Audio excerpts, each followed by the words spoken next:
So if you have leftover ganache, what to do with it? So let's make a quick chocolate fudge with this chocolate ganache. Take a pack of any biscuit. I'm picking this Parle-G, or you can pick any, and then just break the biscuit. Now turn on the heat, put your ganache on the top. Let's give it a nice stir. To this we will add our crushed biscuits. Whatever is not broken, we will break them apart. We don't want very big chunks.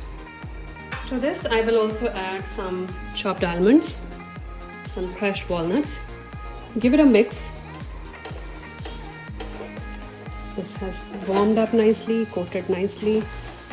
Turn off the heat. We'll just add everything to it. Now just spread it. We'll just add a few more almonds. Now you can just put it in the refrigerator, let it chill, and I would say it'll take a few hours, so 2 to 3 hours, and then we'll take it out.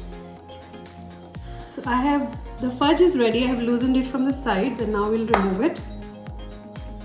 Now we'll slice it.